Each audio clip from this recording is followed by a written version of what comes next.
Mi Dios, gracias Padre, gracias Dios porque tú, Señor, has mostrado, Señor, tu amor hacia nosotros, nos has salvado. Y Señor, hoy agradecemos, mi Dios, el perdón que tú nos has dado, Padre. Te damos gracias, Señor, porque por ese perdón tenemos hoy el acceso, Señor, a tu presencia. Mi Dios, gracias Padre, porque tu trono está abierto, mi Dios, para nosotros el día de hoy, Señor, y por ello también oramos, mi Dios, para que tú quites, mi Dios, de nuestro corazón, de nuestra mente, y cualquier cosa que pueda distraernos, perdona cualquier pecado, Señor, que no haya sido confesado y que Dios pueda estorbar, mi Dios, que podamos acceder con plena confianza ante tu presencia. Gracias, Dios, por ese tiempo. Dejamos en tus manos, mi Dios, nuestros corazones para que tu palabra, Señor, obre. En el nombre santo de Cristo Jesús oramos. Amén. Bueno, acompáñenme por favor al Evangelio. Hoy vamos a ir al Evangelio de Marcos, es el tema que sigue. Estábamos estudiando anterior a esto el llamado de los pescadores, la pesca milagrosa, ¿recuerdan ustedes? Y mientras buscan, también pueden ver aquí en la aplicación. Esto es la tierra de Israel. En la parte del sur es Judea. En medio, entre Judea y Galilea, se encuentra Samaria. Y en la parte norte, acá, tenemos a Galilea. Recordamos nosotros que ¿dónde nos encontramos? Nos encontramos justo en la zona de Galilea. Es la zona principal donde el Señor Jesús estuvo haciendo su ministerio. Él, si ustedes recuerdan, donde dejamos, se había ido a vivir ¿recuerdan? A Capernaum.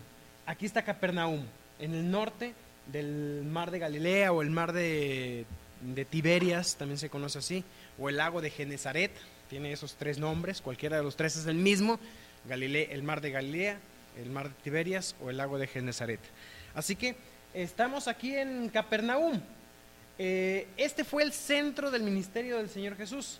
Allí fue donde Él llamó a los discípulos. Y vamos brevemente por favor a sus Biblias, en Marcos capítulo 1. Y si tú te das cuenta, los versículos 16 al 19, al 20, fue la predicación pasada, que Él encuentra aquí a Simón, a Andrés su hermano, a otros dos pescadores más, que son los hijos de Zebedeo, y también probablemente entre todos habrán sido de 4, ya posiblemente hasta 7. Natanael, recordamos que ya también en una ocasión ya había sido llamado. Así que tenemos un grupo de discípulos, por lo menos 4 y posiblemente hasta 7 discípulos que ya están siguiendo al Señor. Recibieron ese llamado. Versículo 20 dice: los llamó, y dejando a su padre Zebedeo en la barca con los jornaderos, le siguieron. Entonces ahí habíamos quedado. Lo habíamos estudiado en el Evangelio de Juan, porque tiene el detalle también ahí de la pesca milagrosa. Aquí en Marcos no aparece ese detalle, pero vamos a darnos cuenta también aquí del seguimiento, qué es lo que pasa posteriormente. Antes de entrar a los siguientes versículos, pues me gustaría que conozcamos un poquito acerca de Capernaum propiamente. Capernaum es famoso hoy en día por esta sinagoga que se encuentra parcialmente en pie. Probablemente esta era la situación de la sinagoga, así se hubiera visto ya terminada. Y me gustaría que conozcan un poquito de Capernaum hoy en día, porque en este lugar, en esta sinagoga, muy probablemente haya sido esa sinagoga que vamos a ver hoy en la escritura. Entonces entramos a caminar un poco. Estas son las calles de Capernaum. Aquí tenemos la sinagoga, y en la parte de atrás, aquí tenemos allá a lo lejos se alcanza a ver el mar de Galilea, donde fueron llamados Pedro y los demás discípulos. Y se cree, vamos a ver enseguida, esta construcción está protegiendo un área en la parte inferior. Se cree que ahí es lo que se conoce como la casa de Pedro. Hay cierta evidencia para pensar que lo es. Pero bueno, vamos a entrar un poquito a ver algo de información al respecto. Estoy parado sobre los escalones de la sinagoga del quinto siglo, la de caliza blanca, pero a mis pies hay algunas piedras negras que es posible que anteriormente las llamaran el fundamento de la sinagoga del quinto siglo. La gente que quería construir la sinagoga principal simplemente echaba abajo la más baja y luego la cubría con la superior. Así que la sinagoga superior no tiene nada que ver con la vida de Jesús, pero la de abajo presumiblemente sí. La sinagoga judía era el centro de la vida en la ciudad. Era aquí donde los rabinos leían la Torá, proclamaban a los profetas, oraban y enseñaban. Como un buen maestro, Jesús hizo esas cosas en Capernaum, hasta sanó al hombre con la mano herida. Algunas de esas enseñanzas, sin embargo, enojaron a los líderes religiosos. Poco después de que Jesús hiciera el milagro de alimentar a los 5,000 en Betsaida, muy cerca de aquí, vino a Capernaum y predicó en esta sinagoga. Y según Juan, fue durante la Pascua. Y aquí en esta sinagoga predicó acerca del maná. Sucede que la expectativa mesiánica del momento era que cuando el Mesías viniera, alimentaría a su pueblo con pan celestial. Y Jesús acababa de hacer esto en Betsaida. Además viene durante la Pascua, que es la fiesta de los 11 panes, y predica acerca del maná aquí. Habla de comida espiritual y por primera vez dice, yo soy el pan de la vida. Cuando Jesús afirma, yo soy el pan de vida, está Voy a diciendo... pausar un poquito aquí porque esta parte que están explicando también son eventos que ocurren un poco más adelante en la vida de Jesús, lo del sermón del pan de vida, la alimentación de los 5,000. Todavía no hemos llegado hasta esa sección. Entonces, esencialmente, quería yo que vieran ustedes un poco lo que es la sinagoga, cómo estaba pues distribuido toda esa sección. Y vamos a ir también a conocer esta construcción que, bueno, pensamos, a ver si...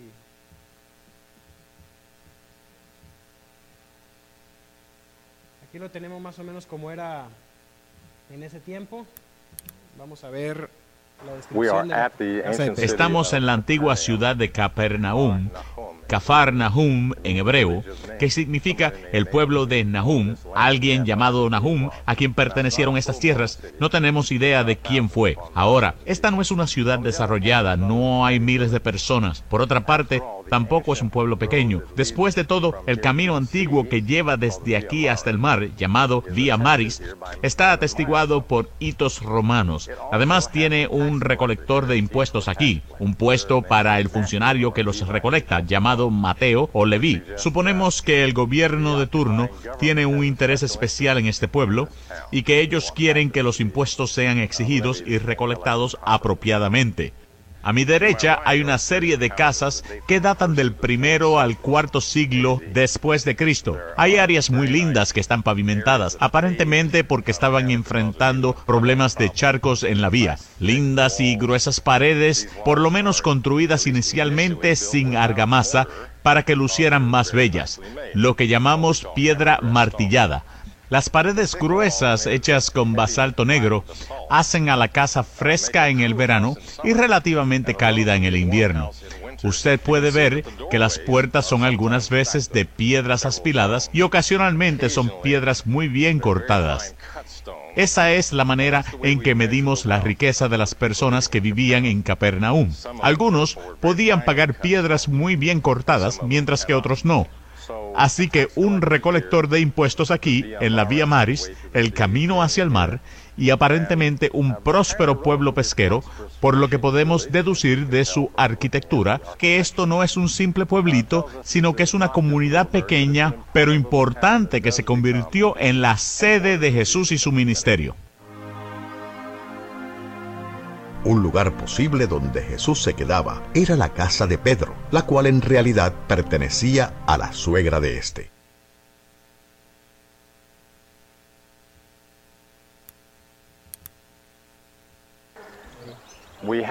Tenemos historias en los evangelios acerca de que Pedro y Andrés provenían de Betsaida, pero ellos estaban aquí en una casa que aparentemente pertenece a la suegra de Pedro. Estamos parados en el lado este del estrecho número 1, o algunas veces llamado estrecho sagrado, lo que significa un bloque de casas en Capernaum. Este bloque tiene muchas paredes, pero sobre mi hombro usted puede ver la entrada a la casa, al interior de una casa del primer siglo. Así que esta vivienda tiene una larga historia. ¿Por qué pensamos que es de San Pedro? ¿Por qué los excavadores ignoraban que esta era la casa de Pedro? La respuesta es que en el curso del primer siglo, el cuarto principal de la casa, que tenía unos 6 metros cuadrados y medio, estaba completamente renovado con yeso. El techo, las paredes y el piso, que multiplica la luz, tenían yeso blanco. En segundo lugar, la alfarería cambió a una de tipo público, a saber, recipientes de almacenaje en vez de utensilios de cocina, como si no fuera más una casa que un lugar donde la gente se reuniera. Ese estado de cosas continuó hasta el siglo IV, cuando la casa fue convertida en una iglesia, añadiendo cuartos por ambos lados, el este y el oeste. De lo que tenemos que darnos cuenta entonces es que podemos decir muy fácilmente que a partir de esas marcas sobre el yeso dentro de los cuartos, muchos cristianos hablaban sirio como primera lengua o griego y sabían algo de latín y hebreo, pero esa gente estuvo aquí aparentemente venerando este lugar porque eso está relacionado con la vida de Jesús. En la primera etapa del segundo año de su ministerio, con sus 12 apóstoles seleccionados, Jesús lleva a cabo su más importante enseñanza, el Sermón del Monte. Ya el Sermón del Monte entraremos un poco más adelante. Eliel, ¿ya lo puedes apagar, por favor, el cañón? Bien, es nada más una pequeña introducción ahí. Creo que es bueno, mientras vamos avanzando en la vida de Cristo, darnos cuenta o colocarnos un poco en los lugares donde ocurren esas cosas para entrar en ambiente. No estamos estudiando nosotros historias o cuentos, estamos estudiando algo real. Las evidencias están tanto arquitectónicamente, por ejemplo, la casa de Pedro fue lo que más adelante llegó a ser una iglesia. Entonces vamos a notar algunas cosas aquí también en la Biblia. Mencionábamos versículo 20, siguen Pedro y sus discípulos siguen al Señor, y en el versículo 21 dice: y entraron en Capernaum, y los días de reposo, entrando en la sinagoga, enseñaba. Ya vimos la sinagoga, ya vimos el lugar donde, como era su costumbre, él venía a enseñar. Habla de los días de reposo. Entonces, durante el tiempo que estuvo ahí, se ve que hubo muchos acontecimientos que no están narrados en la Biblia, pero en este texto que vamos a ver lo que sería un día normal en la vida del Señor.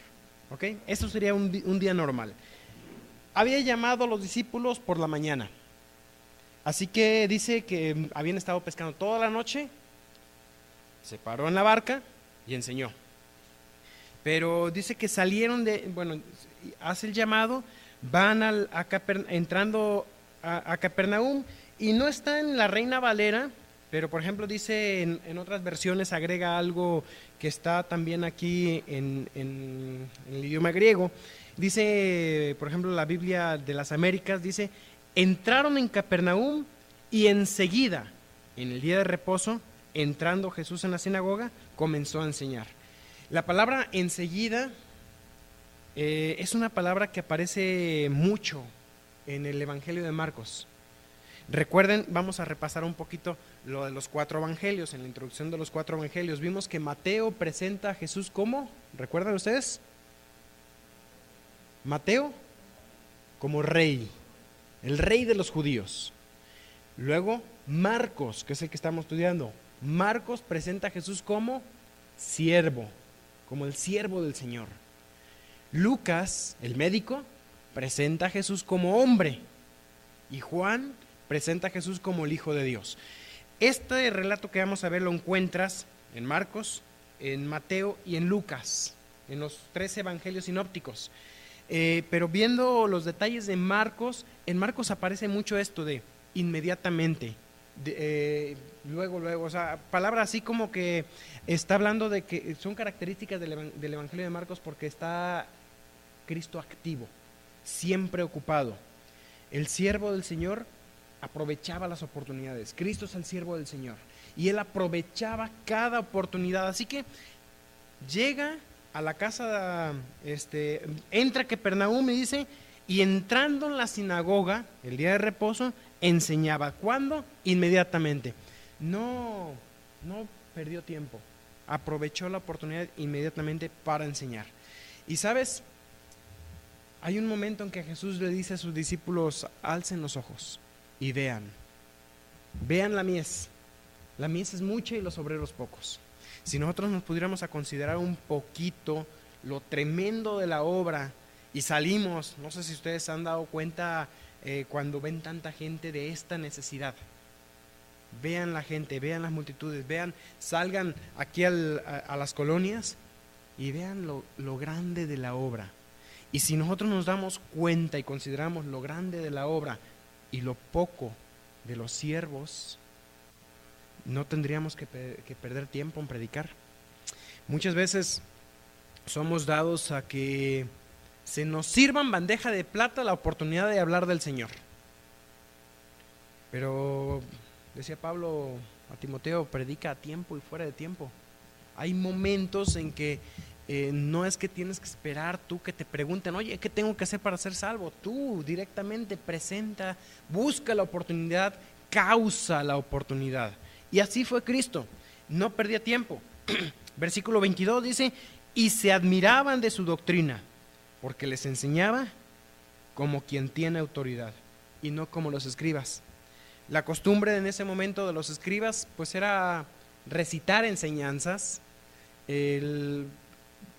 Sencillamente se limitaban a dar una lectura y en ocasiones a leer a algunos otros maestros, algunos otros rabinos, pero una característica particular adicional a que solamente recitaban las enseñanzas era que la gente conocía a los escribas, conocía a los fariseos.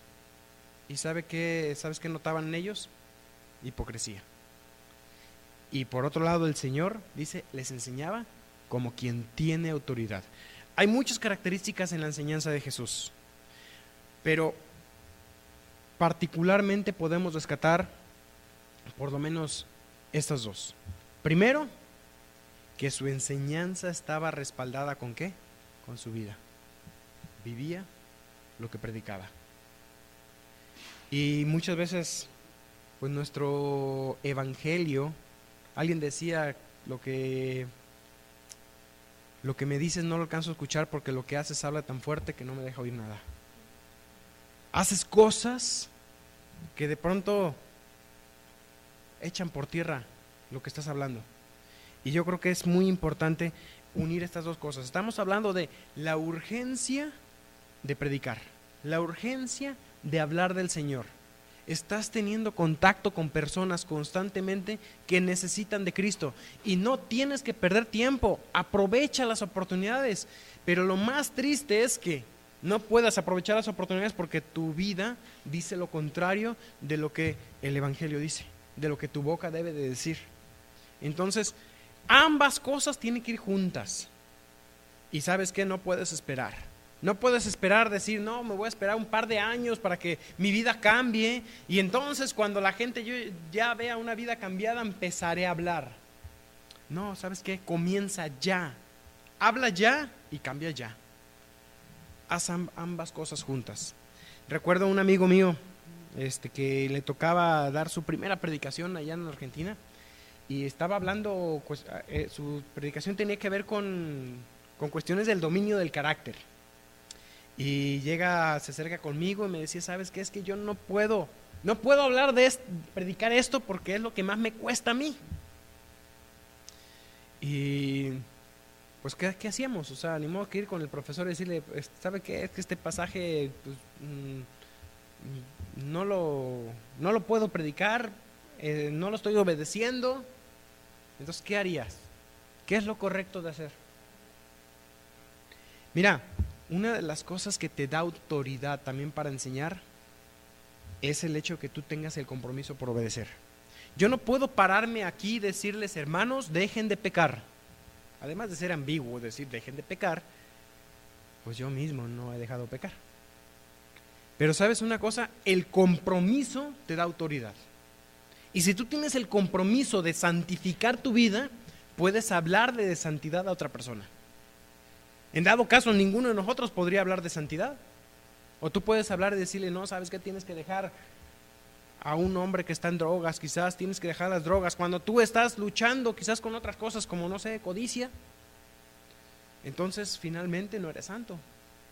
Pero ¿sabes? Un compromiso con el Señor te da la autoridad. Así que puedes hacerlo, hazlo, debes hacerlo. Habla, predica el Evangelio. Y no te esperes a que tu vida sea perfecta para hablar. De hecho, aprendes más cuando enseñas que cuando te enseñan. Si has tenido la oportunidad de discipular a alguien, y si no la has tenido, búscala, porque es lo que más te hace crecer. Recibir un discipulado te hace crecer, pero transmitir lo que estás recibiendo a otra persona te desafía, porque llega un punto donde hablas tú lecciones tan sencillas. Por ejemplo, en el discipulado se ve salvación, se ve seguridad de salvación, y la tercera lección, victoria sobre el pecado.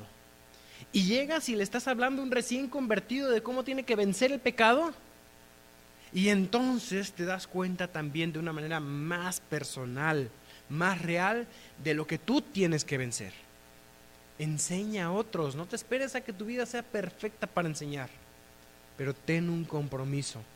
El Señor Jesús tenía autoridad, les enseñaba con autoridad. En primer lugar, porque era claro, su autoridad estaba respaldada por su vida, era intachable. En segundo lugar, también su forma de enseñanza era una enseñanza íntima, una enseñanza que hablaba de lo que conocía, hablaba de Dios, porque conocía de Él. Les decía, yo vengo a hablarles de mi Padre, porque conozco a mi Padre. Pero ¿sabes una cosa? Eso también tú lo tienes que tener. Una relación íntima con el Señor es el segundo punto aquí. Una relación íntima con el Señor te da la autoridad para hablar de Él. ¿Cómo le vas a hablar de a la gente de alguien a quien no conoces? Lee tu Biblia, pasa tiempo con ella. Hemos interrumpido y a lo mejor no estamos ahorita así con lo del maratón, pero si tomaste ese hábito de leer la Biblia, sigue haciéndolo. Hablábamos ahí de que teníamos 2 personas que se leyeron la Biblia en un año 5 veces durante el tiempo de la maratón. Por lo menos tengo dato de 2. Imagínate, o sea, todo lo que cambia tu vida con eso, con conocer a Dios de esa forma. Lee tu Biblia, pasa tiempo con el Señor, para que puedas entonces enseñar.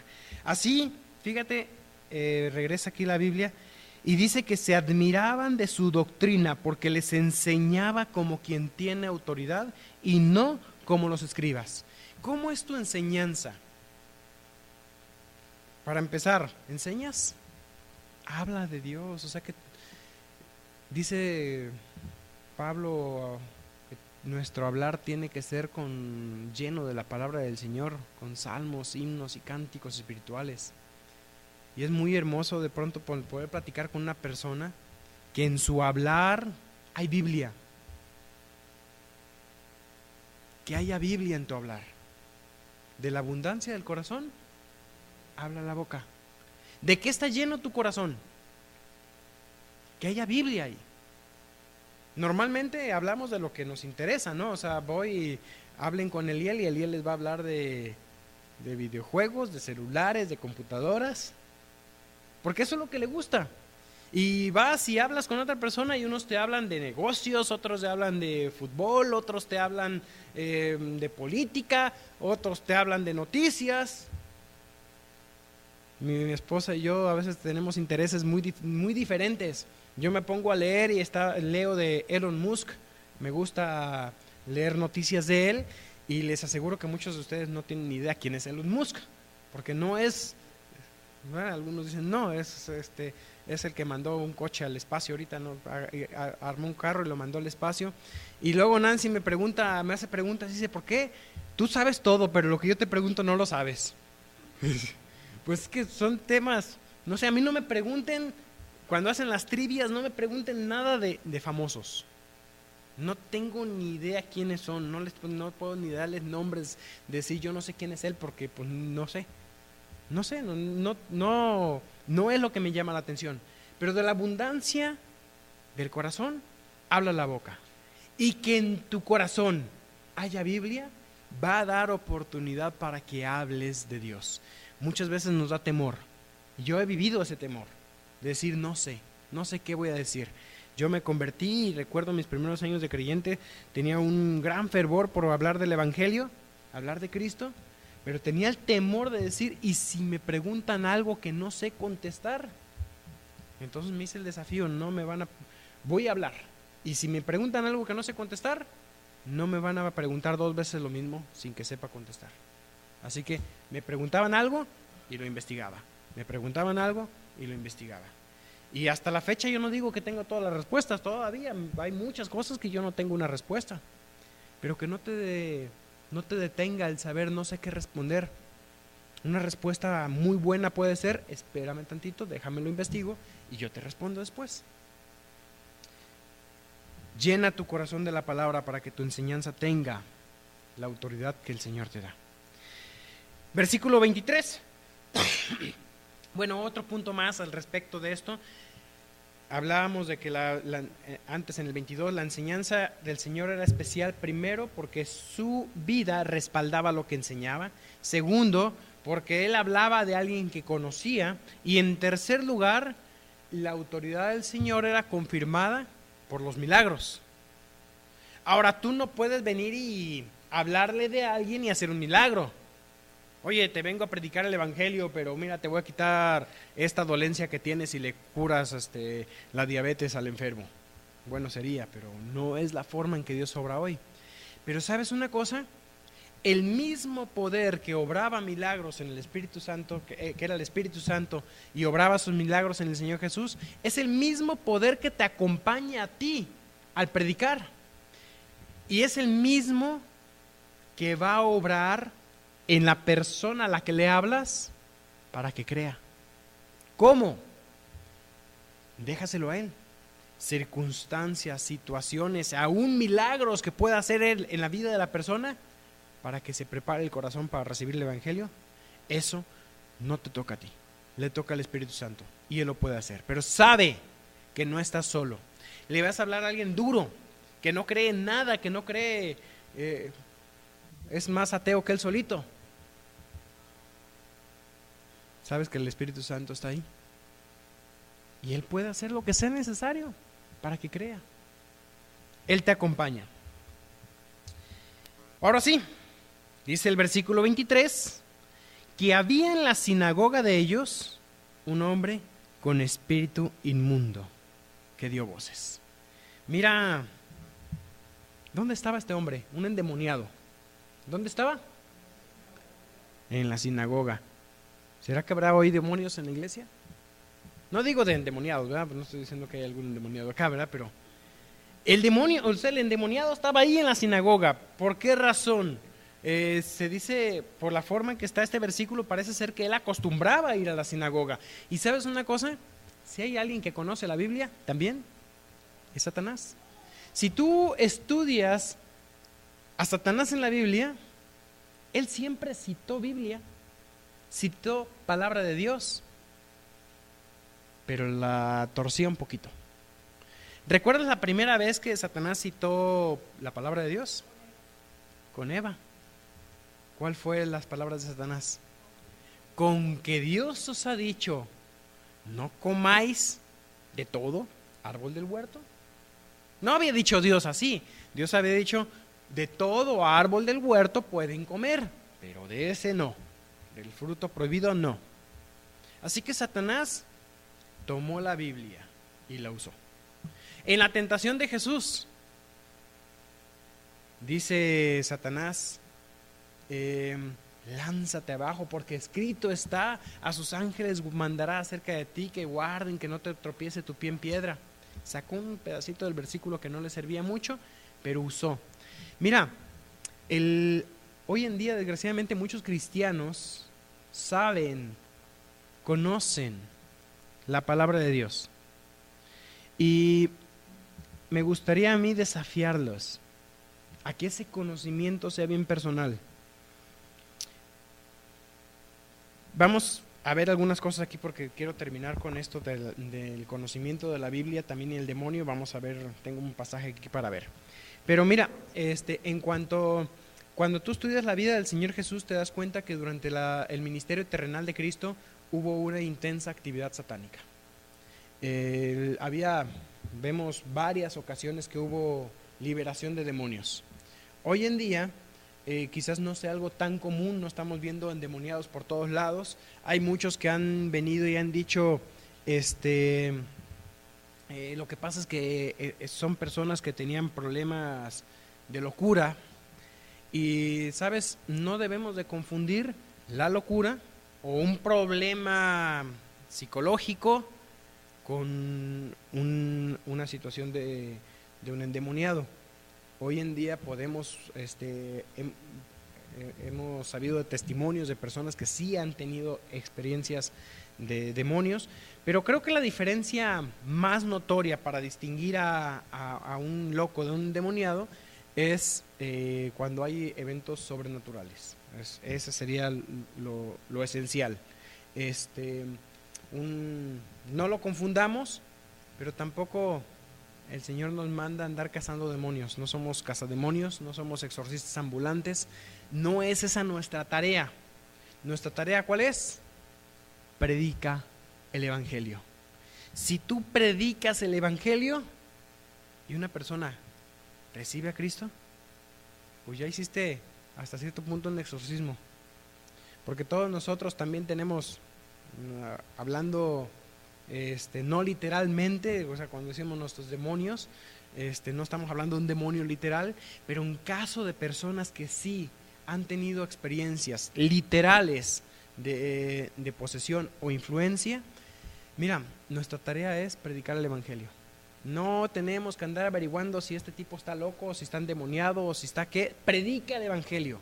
Y si sí está endemoniado, puede ser que tengas que orar porque la persona tenga un momento de lucidez, sea que esté como esté. Ora por que la persona entienda. Y le estás hablando ¿qué? Al ser humano, a la persona, a su necesidad. Todo ser humano necesita de Cristo. Y tan condenado está un endemoniado como uno que no lo está. Sin Cristo, el destino es el mismo. Y la necesidad es la misma. Recibir a Cristo como su Salvador.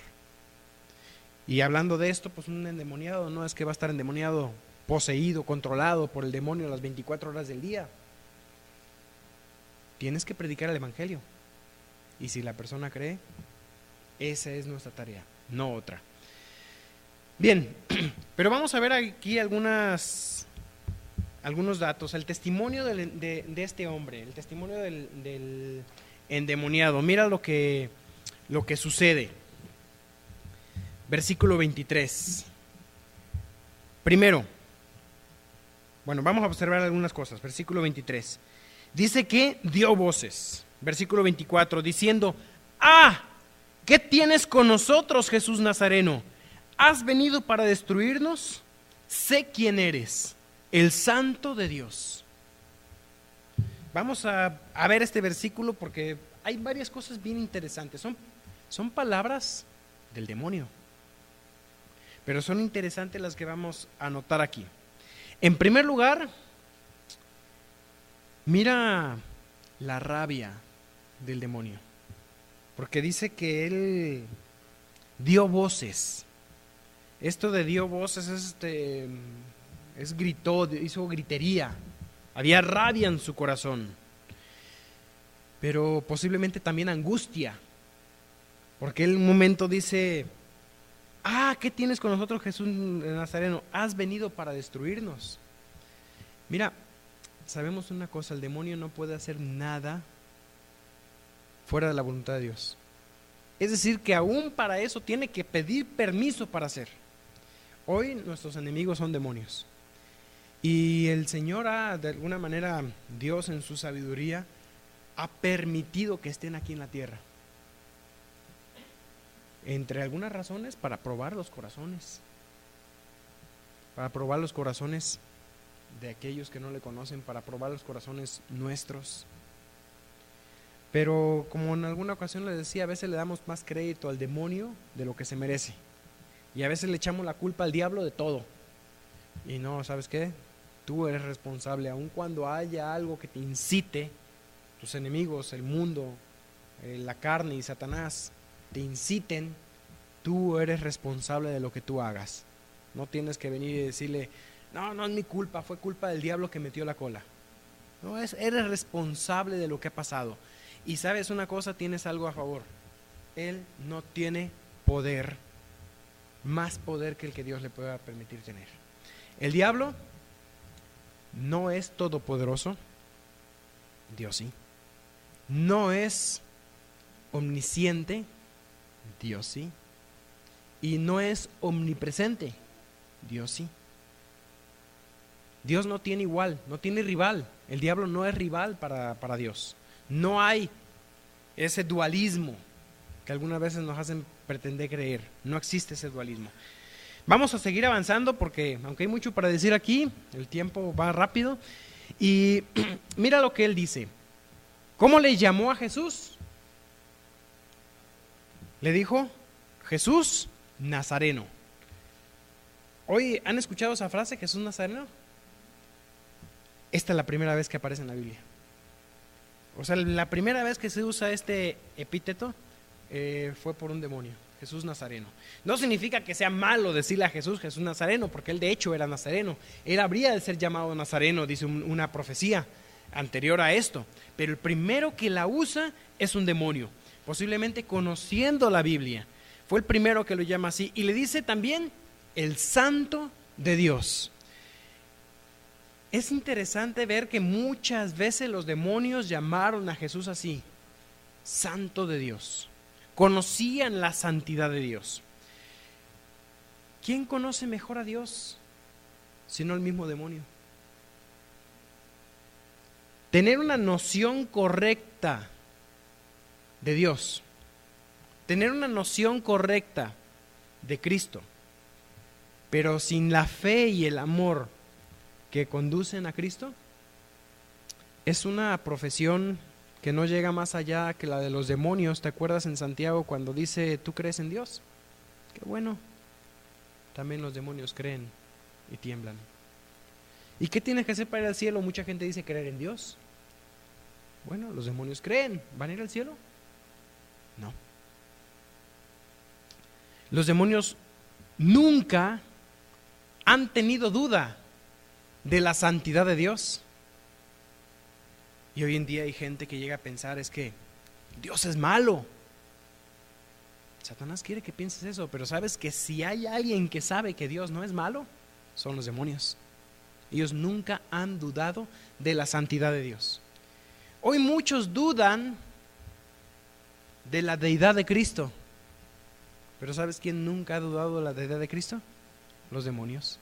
Vez tras vez que se topó Cristo con un demonio, los demonios reconocían y daban testimonio. ¿Quién era? ¿Te acuerdas aquella mujer endemoniada que iba detrás de Pablo? Escúchenlos porque ellos son siervos del Dios Altísimo. El nombre es El Elyon. Los demonios saben y nunca han dudado quién es Cristo. Nunca han dudado de la bondad de Dios. Nunca han dudado de la santidad de Dios. Pero el hombre sí. Nuestro corazón duda mucho más fácil. Y hay algo más que dicen. Fíjate, me falta una frase dos frases que no hemos visto. Del demonio, versículo 24, dice, ¿qué tienes con nosotros?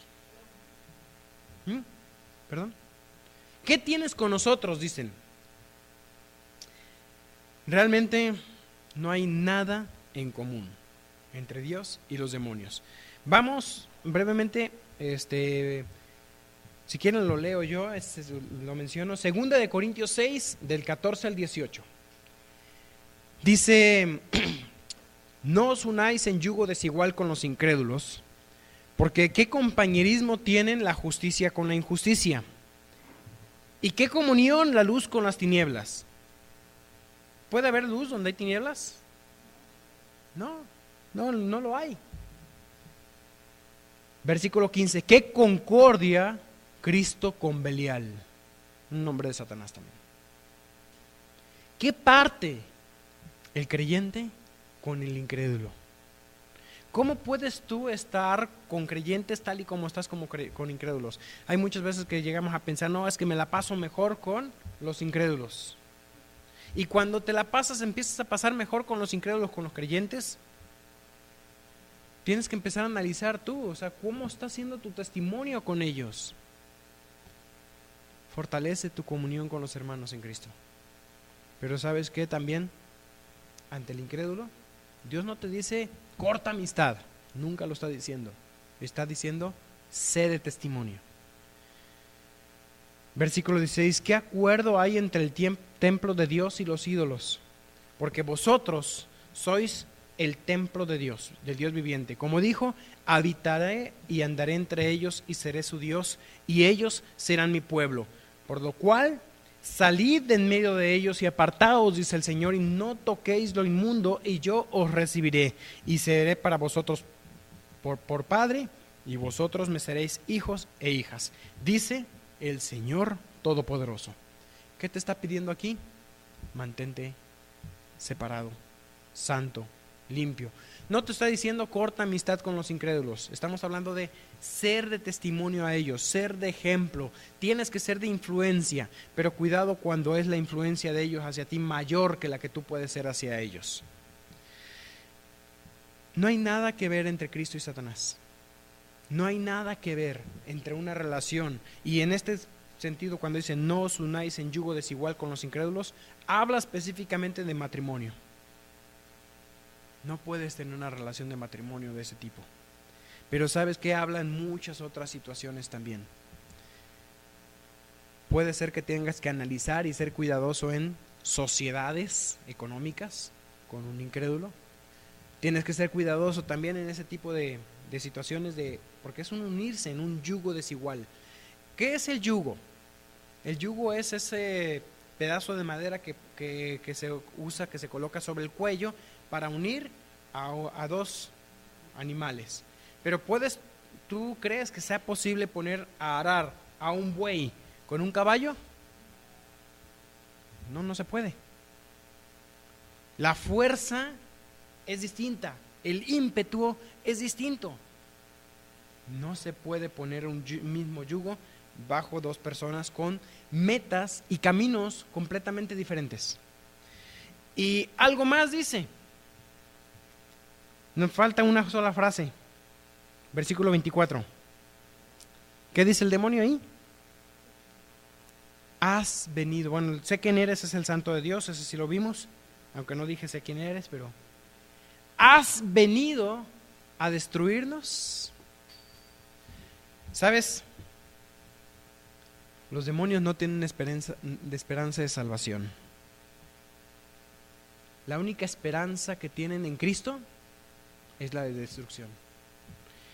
Hebreos capítulo 2, versículo 14 al 18, dice así: así que por cuanto los hijos participaron de carne y sangre, él también participó de lo mismo, para destruir por medio de la muerte a aquel que tenía el imperio de la muerte, esto es, al diablo, y librar a todos los que por el temor de la muerte estaban durante toda la vida sujetos a servidumbre. Porque ciertamente Cristo no socorrió a los ángeles o a los ángeles caídos, sino que ciertamente que socorrió a la descendencia de Abraham, por lo cual debía ser en todo semejante a sus hermanos, para venir a ser misericordioso y fiel sumo sacerdote en lo que a Dios se refiere, para expiar los pecados del pueblo. Pues en cuanto él mismo padeció siendo tentado, es poderoso para socorrer a los que son tentados. Recuerda, Satanás está derrotado y su destrucción está pronta. Él sabe que su tiempo es corto. De hecho, Cuando estudiamos nosotros eventos futuros vimos que él es atado y luego es suelto por un breve tiempo y está, según dice el Apocalipsis, muy lleno de ira porque sabe que le queda poco tiempo. ¿Sabes una cosa? Satanás sabe que no puede, si tú creíste en Cristo como tu Salvador, si tú ya aceptaste a Cristo como tu Salvador en tu corazón, él sabe que no te puede llevar al infierno, pero él sí puede hacer que tu vida sea un infierno. Él puede hacer que influenciarte para que tomes malas decisiones y hacer tu vida miserable. Eso sí lo puede hacer. Muchas veces Satanás recurre a nuestro pasado para que nuestro futuro sea opaco. Y te recuerda lo que ha pasado contigo, las heridas, los daños que ha habido, falta de perdón, amargura y todo lo que hay en tu corazón. Pero ¿sabes?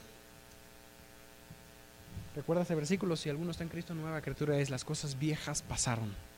Dios te está abriendo una nueva oportunidad, te da una carta en blanco. Y si Satanás viene y trae a tu mente el pasado, trae a tu mente todo lo que tu vida se revolucionó por lo que te ha pasado en tu corazón, si Satanás te recuerda tu pasado, tú recuérdale su futuro, porque él será destruido. Él está enojado, el tiempo es breve para él y tú tienes vida eterna.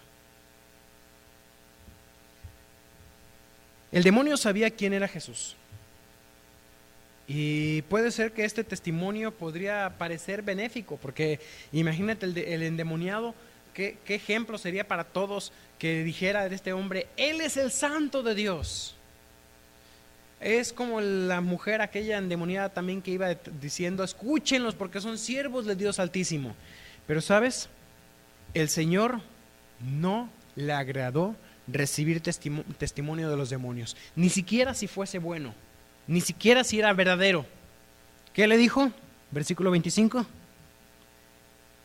Jesús le respondió: cállate y sal de él. Algunas Biblias dicen: enmudece. Cállate es una orden que da Jesús. Enmudece no solamente decir guarda silencio, es una orden que impidió al demonio seguir hablando. Bajo esta orden, él no podía hablar más. ¿Y qué pasó?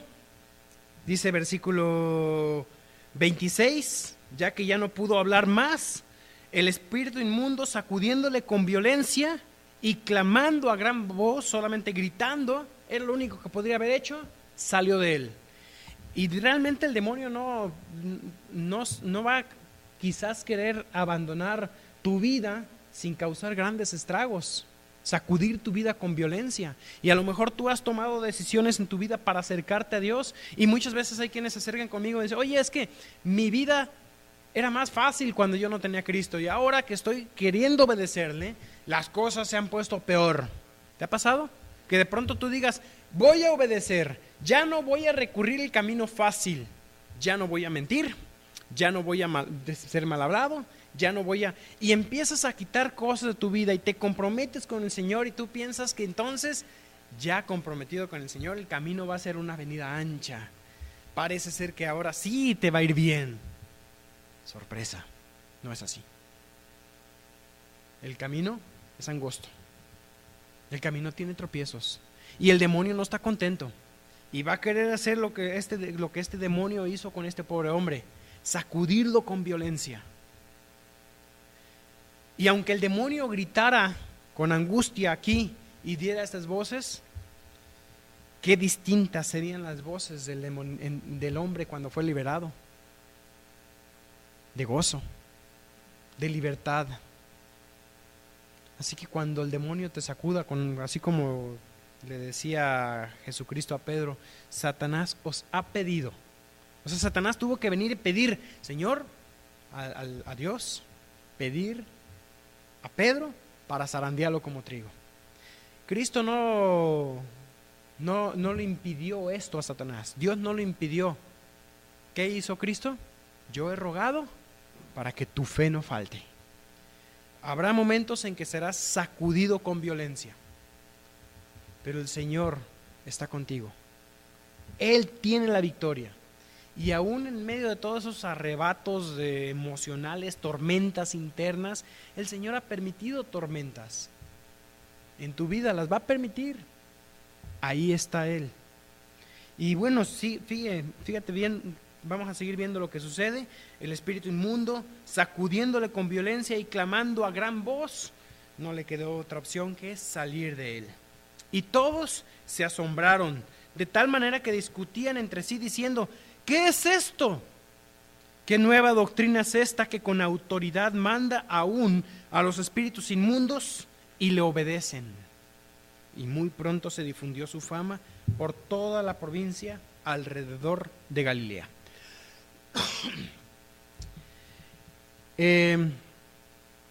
A partir de aquí, bueno, todavía nos falta terminar este día, no ha terminado el día. Versículo 29. Dice: al salir de la sinagoga, o sea, fue ese mismo día, llamó a Pedro en la mañana, va a la sinagoga, enseña, ya enseñó ahí en la barca, ahora enseñó en la sinagoga, ahora termina el acontecimiento de la sinagoga, y dice versículo 29, al salir de la sinagoga, vinieron a casa de Simón y Andrés, con Jacobo y Juan. Aquí están los 4 discípulos, mencionaba que posiblemente ya sean otros 3 más no mencionados aquí. Y dice: y la suegra de Simón estaba acostada con fiebre. Y enseguida, palabras típicas del Evangelio de Marcos, enseguida, inmediatamente, le hablaron de ella. O sea, va llegando acá y ni siquiera lo reciben con un vaso de agua, no lo reciben. Llegaron y la suegra está enferma. Y enseguida le hablaron de ella. Entonces, él se acercó y la tomó de la mano y la levantó. E inmediatamente, palabra característica de Marcos, enseguida, inmediatamente, le dejó la fiebre y ella le servía. Date cuenta aquí de algunas cosas. Bueno, termina la sinagoga, posiblemente invitado por Pedro, lo invita a venir a la casa de Simón Pedro. Ahí parece ser que él vivió con los discípulos, en esa casa que vimos en el video. Probablemente él estuvo viviendo por algunos meses en ese lugar. Y ponte a pensar algo interesante. ¿Quién era Pedro? Un pescador. Este pescador humilde le ofrece al Señor del universo una casa. No sé qué le pudo ofrecer, pero lo que sea que haya tenido para ofrecer este pobre pecador, el Señor del universo lo aceptó. ¿Y qué tienes tú para ofrecer? A lo mejor no es mucho, no es grande, pero el Señor del universo, cuando tú lo ofreces de una forma correcta, Él lo acepta. 2 pequeñas blancas, 2 moneditas, las más pequeñas que pudo haber ofrecido una mujer. Esta viuda pobre las trajo, y para el Señor dijo ella, dio más que todos. Dios no te está pidiendo que tú des cantidades. Él te está pidiendo un corazón correcto. Cada uno dé como propuso en su corazón, no con tristeza ni por necesidad, porque Dios ama al dador alegre. Es el corazón, la alegría del corazón. Hay una canción de niños que dice así: no des hasta que te duela, da hasta que te den cosquillas. ¿Y cómo es esto? Puede ser que dar duele, pero si tú das, no des con esa actitud, dé hasta que haya gozo en tu corazón, hasta que haya alegría en tu corazón. Ahí encuentra a la mujer, a la suegra de Pedro. Entre paréntesis, nada más menciono algunas cosas en cuanto a el celibato sacerdotal, predicado hoy en día por la Iglesia Católica. No hay ninguna base para este celibato sacerdotal. Muchos siguen el ejemplo de Cristo, que nunca se casó. Ahora, si Cristo no se casó, era porque su misión no era esa. O sea, causaría muchos conflictos. Hoy en día muchos han tomado una novela como el Código Da Vinci para decir que hay evidencia de que Cristo haya estado casado.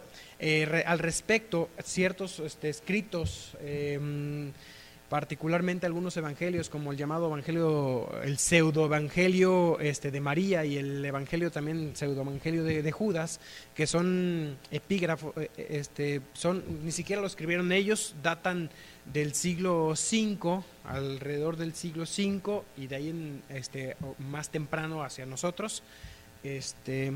Son de ese tiempo esos escritos, como que pretenden colocar a que Jesús tuvo una esposa. Esos evangelios no tienen ningún fundamento, no son ellos los autores, y son escritos por autores gnósticos. El gnóstico, recordemos, que niega que Jesús vino en carne, niegan que Jesús es Dios, y tratan de presentar a Jesús como un hombre común y corriente que murió, bueno, que nació, que tuvo esposa, que tuvo hijos, que tuvo descendencia, y murió finalmente, nunca resucitó. Y ese es el tema que se recoge en la novela El Código Da Vinci, y en algunas otras novelas y películas como de La tumba y demás, pero no son más que eso, son sencillamente novelas como tal. En este caso, ya se me fue el tiempo, vamos a seguir avanzando. Te decía, en cuanto a Pedro, solamente un versículo les quisiera dejar. Alguien que quiera buscar 1 Corintios 9:5, a ver si yo lo tengo antes aquí. 1 Corintios 9:5.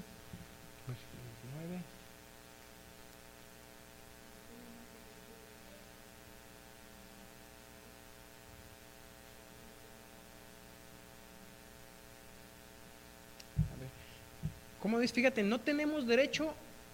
¿Quién está hablando? Pablo. ¿Pablo se casó? No lo sabemos. Posiblemente haya sido viudo, porque él dice aquí: ¿qué acaso no tengo yo derecho, yo y nosotros, o sea, los que lo acompañaban, de traer con nosotros, ¿qué? Una hermana por mujer, como también los otros apóstoles y los hermanos del Señor? ¿Quiénes son los hermanos del Señor? Uno de ellos es Santiago. Y Cefas, ¿quién es Cefas? Pedro. Entonces, Pedro estaba casado, tenía suegra, y además acá en 1 Corintios dice Pablo, él traía una hermana por mujer. De pronto, algunas Biblias católicas, para distorsionar todo, dice a una mujer hermana, o sea, como que era el cura con su monjita. No es lo que está diciendo. Evidentemente Pedro tenía suegra, y evidentemente